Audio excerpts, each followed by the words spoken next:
आज मन की बात की शुरुआत हम भारत की सफलता के जिक्र के साथ करेंगे।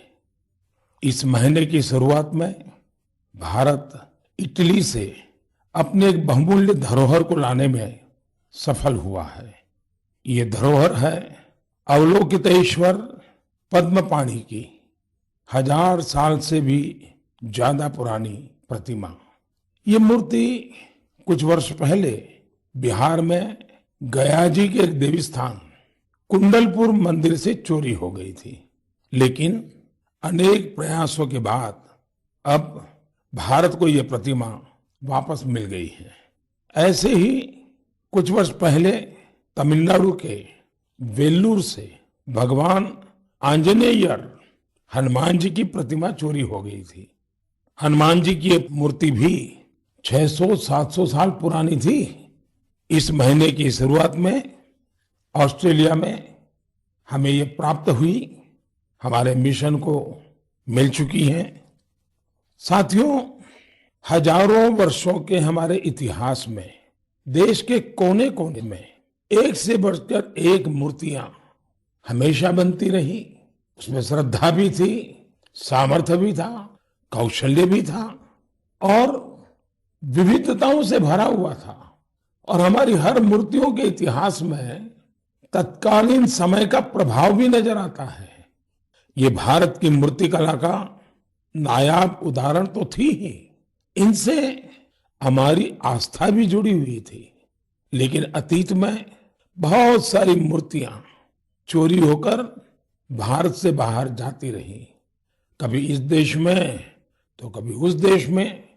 ये मूर्तियां बेची जाती रही और उनके लिए तो सिर्फ कलाकृति थी, न उनको उसके इतिहास से लेना देना था, श्रद्धा से लेना देना था।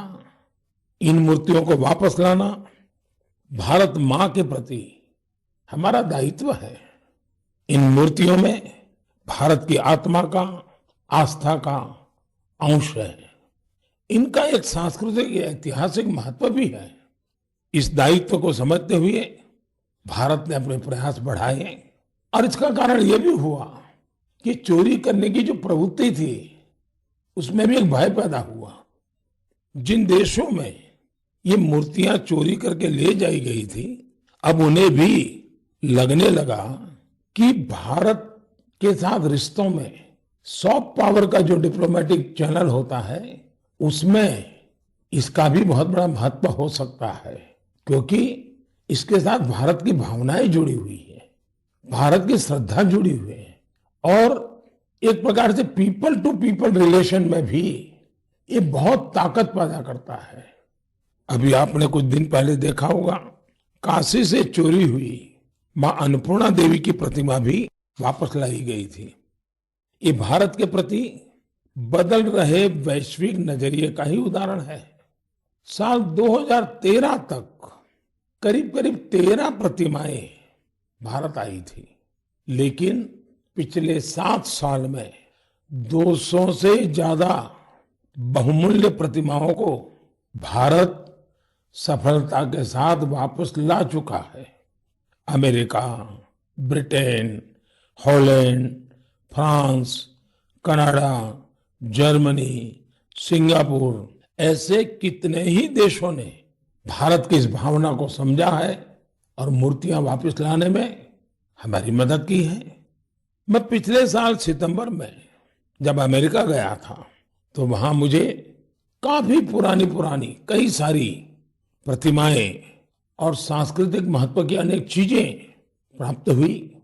देश की जब कोई बहुमूल्य धरोहर वापस मिलती है तो स्वाभाविक है इतिहास में श्रद्धा रखने वाले, आर्कियोलॉजी में श्रद्धा रखने वाले, आस्था और संस्कृति के साथ जुड़े हुए लोग और एक हिंदुस्तानी के नाते हम सबको संतोष मिलना बहुत स्वाभाविक है। साथियों, भारतीय संस्कृति और अपनी धरोहर की बात करते हुए मैं आज आपको मन की बात में 2 लोगों से मिलवाना चाहता हूं। इन दिनों फेसबुक, ट्विटर और इंस्टाग्राम पर तंजानिया की 2 भाई बहन किली पॉल और उनकी बहन नीमा, ये बहुत चर्चा में है और मुझे पक्का भरोसा है आपने भी उनके बारे में जरूर सुना होगा। उनके अंदर भारतीय संगीत को लेकर एक जुनून है, एक दीवानगी है और इसी वजह से वे काफी लोकप्रिय भी हैं। लिप सिंक के उनके तरीके से पता चलता है कि इसके लिए वे कितनी ज्यादा मेहनत करते हैं। हाल ही में गणतंत्र दिवस के अवसर पर हमारा राष्ट्रगान जन गण मन गाते हुए उनका वीडियो खूब वायरल हुआ था। कुछ दिन पहले उन्होंने लता दीदी का एक गाना गाकर उनको भी भावपूर्ण श्रद्धांजलि भी दी थी। मैं इस अद्भुत क्रिएटिविटी के लिए इन दोनों भाई बहन किली और नीमा उनकी बहुत सराहना करता हूं। कुछ दिन पहले तंजानिया में भारतीय दूतावास में इन्हें सम्मानित भी किया गया है। भारतीय संगीत का जादू ही कुछ ऐसा है जो सबको मोह लेता है। मुझे याद है कुछ वर्ष पहले दुनिया के 150 से ज्यादा देशों के गायकों संगीतकारों ने अपने अपने देश में अपने अपने वेशभूषा में पूज्य बापू का प्रिय, महात्मा गांधी का प्रिय भजन वैष्णव भजन गाने का सफल प्रयोग किया था। आज जब भारत अपनी आजादी के 75वां वर्ष का महत्वपूर्ण पर्व मना रहा है तो देशभक्ति के गीतों को लेकर भी ऐसे प्रयोग किए जा सकते हैं जहां विदेशी नागरिकों को, वहां के प्रसिद्ध गायकों को भारतीय देशभक्ति के गीत गाने के लिए आमंत्रित करें। इतना ही नहीं, अगर तंजानिया में किली और नीमा भारत के गीतों को इस प्रकार से लिप सिंक कर सकते हैं तो क्या मेरे देश में, हमारे देश की कई भाषाओं में कई प्रकार के गीत हैं, क्या हम कोई गुजराती बच्चे तमिल गीत पर करें, कोई केरल के बच्चे असमिया गीत पर करें, कोई कन्नड़ बच्चे जम्मू कश्मीर के गीतों पर करें। एक ऐसा माहौल बना सकते हैं हम जिसमें एक भारत श्रेष्ठ भारत हम अनुभव कर सकेंगे। इतना ही नहीं, हम आजादी के अमृत महोत्सव को एक नए तरीके से जरूर मना सकते हैं। मैं देश के नौजवानों से आह्वान करता हूं, आइए भारतीय भाषाओं के जो पॉपुलर गीत हैं उनको आप अपने तरीके से वीडियो बनाइए, बहुत पॉपुलर हो जाएंगे आप और देश की विविधताओं का नई पीढ़ी को परिचय होगा। मेरे प्यारे देशवासियों, अभी कुछ दिन पहले ही हमने मातृभाषा दिवस मनाया। जो विद्वान लोग हैं वो मातृभाषा शब्द कहां से आया, इसकी उत्पत्ति कैसे हुई, इसे लेकर बहुत एकेडमिक इनपुट दे सकते हैं। मैं तो मातृभाषा के लिए यही कहूंगा कि जैसे हमारे जीवन को हमारी मां गढ़ती है, वैसे ही मातृभाषा भी हमारे जीवन को गढ़ती है। मां और मातृभाषा दोनों मिलकर जीवन की फाउंडेशन को मजबूत बनाते हैं, चिरंजीव बनाते हैं। जैसे हम अपनी मां को नहीं छोड़ सकते, वैसे ही अपनी मातृभाषा को भी नहीं छोड़ सकते। मुझे बरसों पहले की एक बात याद है। जब मुझे अमेरिका जाना हुआ तो अलग अलग परिवारों में जाने का मौका मिलता था कि एक बार मेरा एक तेलुगु परिवार में जाना हुआ और मुझे एक बहुत खुशी का दृश्य वहां देखने को मिला। उन्होंने मुझे बताया कि हम लोगों ने परिवार में नियम बनाया है कि कितना ही काम क्यों न हो, लेकिन अगर हम शहर के बाहर नहीं है तो परिवार के सभी सदस्य डिनर टेबल पे बैठ के साथ में लेंगे। और दूसरा, डिनर के टेबल पे कंपलसरी हर कोई तेलुगु भाषा में ही बोलेगा। जो बच्चे वहां पैदा हुए थे उनके लिए भी ये नियम था। अपनी मातृभाषा के प्रति ये प्रेम देखकर इस परिवार से मैं बहुत प्रभावित हुआ था। साथियों, आजादी के 75 साल बाद भी कुछ लोग ऐसे मानसिक द्वंद में जी रहे हैं जिसके कारण उन्हें अपनी भाषा, अपने पहनावे, अपने खान पान को लेकर एक संकोच होता है, जबकि विश्व में कहीं और ऐसा नहीं है। हमारी मातृभाषा है, हमें उसे गर्व के साथ बोलना चाहिए। और हमारा भारत तो भाषाओं के मामले में इतना समृद्ध है कि उसकी तुलना ही नहीं हो सकती। हमारी भाषाओं की सबसे बड़ी खूबसूरती ये है कि कश्मीर से कन्याकुमारी तक, कच्छ से कोहिमा तक सैकड़ों भाषाएं, हजारों बोलियां एक दूसरे से अलग लेकिन एक दूसरे में रची बसी हुई है। भाषा अनेक, भाव एक। सदियों से हमारी भाषाएं एक दूसरे से सीखते हुए खुद को परिष्कृत करते रही है, एक दूसरे का विकास कर रही है। भारत में विश्व की सबसे पुरानी भाषा तमिल है और इस बात का हर भारतीय को गर्व होना चाहिए कि दुनिया की इतनी बड़ी विरासत हमारे पास है। उसी प्रकार से जितने पुराने धर्मशास्त्र हैं उसकी अभिव्यक्ति भी हमारी संस्कृत भाषा में है। भारत के लोग करीब 121, यानी हमें गर्व होगा, 121 प्रकार की मातृभाषाओं से जुड़े हुए हैं और इनमें 14 भाषाएं तो ऐसी हैं जो 1 करोड़ से भी ज्यादा लोग रोजमर्रा की जिंदगी में बोलते हैं। यानी जितनी कई यूरोपियन देशों की कुल जनसंख्या नहीं है, उससे ज्यादा लोग हमारे यहाँ अलग अलग 14 भाषाओं से जुड़े हुए हैं। साल 2019 में हिंदी दुनिया की सबसे ज्यादा बोली जाने वाली भाषाओं में तीसरे क्रमांक पर थी। इस बात का भी हर भारतीय को गर्व होना चाहिए। भाषा केवल अभिव्यक्ति का ही माध्यम नहीं है, बल्कि भाषा समाज की संस्कृति और विरासत को भी सहेजने का काम करती है। अपनी भाषा की विरासत को सहेजने का ऐसा ही काम सूरीनाम में सुरजन परोही जी कर रहे हैं। इस महीने की 2 तारीख को वो 84 वर्ष के हुए हैं। उनके पूर्वज भी बरसों पहले हजारों श्रमिकों के साथ रोजी रोटी के लिए सूरीनाम गए थे। सुरजन परोही जी हिंदी में बहुत अच्छी कविता लिखते हैं।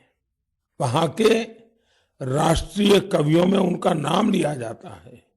यानी आज भी उनके दिल में हिंदुस्तान धड़कता है। उनके कार्यों में हिंदुस्तानी मिट्टी की महक है। सूरीनाम के लोगों ने सुरजन परोही जी के नाम पर एक संग्रहालय भी बनाया है।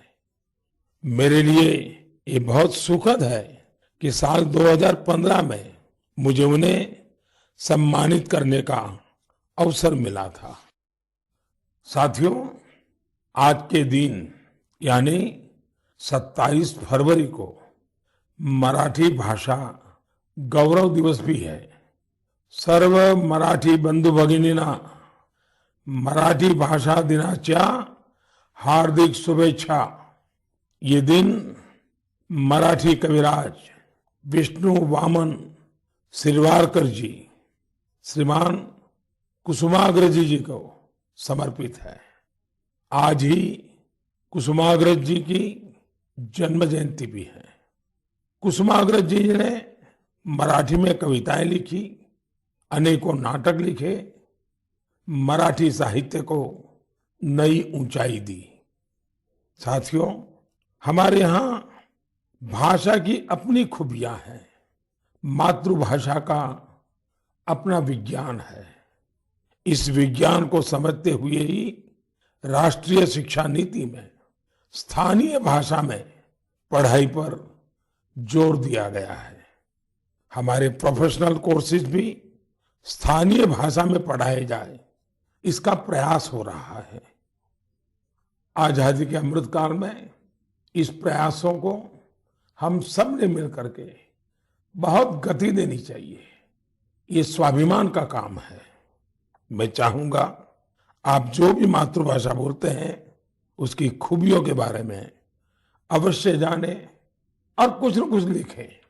साथियों, कुछ दिनों पहले मेरी मुलाकात मेरे मित्र और केन्या के पूर्व प्रधानमंत्री राइला ओडिंगा जी से हुई थी। ये मुलाकात दिलचस्प तो थी ही, लेकिन बहुत भावुक थी। हम बहुत अच्छे मित्र रहे तो खुल करके काफी बातें भी कर लेते हैं। जब हम दोनों बातें कर रहे थे तो ओडिंगा जी ने अपनी बिटिया के बारे में बताया। उनकी बेटी रोजमेरी को ब्रेन ट्यूमर हो गया था और इस वजह से उन्हें अपनी बिटिया की सर्जरी करानी पड़ी थी। लेकिन उसका एक दुष्परिणाम यह हुआ कि रोजमेरी की आंखों की रोशनी करीब करीब चली गई, दिखाई देना ही बंद हो गया। अब आप कल्पना कर सकते हैं उस बेटी का क्या हाल हुआ होगा, और एक पिता की स्थिति का भी हम अंदाज लगा सकते हैं, उनकी भावनाओं को समझ सकते हैं। उन्होंने दुनिया भर के अस्पतालों में, कोई भी दुनिया का बड़ा देश ऐसा नहीं होगा कि जहां उन्होंने बेटी के इलाज के लिए भरपूर कोशिश न की हो। दुनिया के बड़े बड़े देश छान मारे, लेकिन कोई सफलता नहीं मिली और एक प्रकार से सारी आशाएं छोड़ दी। पूरे घर में एक निराशा का वातावरण बन गया। इतने में किसी ने उनको भारत में आयुर्वेद के इलाज के लिए आने के लिए सुझाव दिया। अब वो बहुत कुछ कर चुके थे, थक भी चुके थे, फिर भी उनको लगा कि चलो भाई एक बार ट्राई करें क्या होता है। वे भारत आए, केरला के एक आयुर्वेदिक अस्पताल में अपनी बेटी का इलाज करवाना शुरू किया। काफी समय बेटी यहां रही। आयुर्वेद के इस इलाज का असर यह हुआ कि रोजमेरी की आंखों की रोशनी काफी हद तक वापस लौट आई। आप कल्पना कर सकते हैं कि जैसे एक नया जीवन मिल गया। और रोशनी तो रोजमेरी के जीवन में आई, लेकिन पूरे परिवार में एक नई रोशनी, नई जिंदगी आ गई। और ओडिंगा जी इतने भावुक होकर के बात मुझे बता रहे थे कि उनकी इच्छा है कि भारत के जो आयुर्वेद का विज्ञान है वो केन्या में ले जाएं।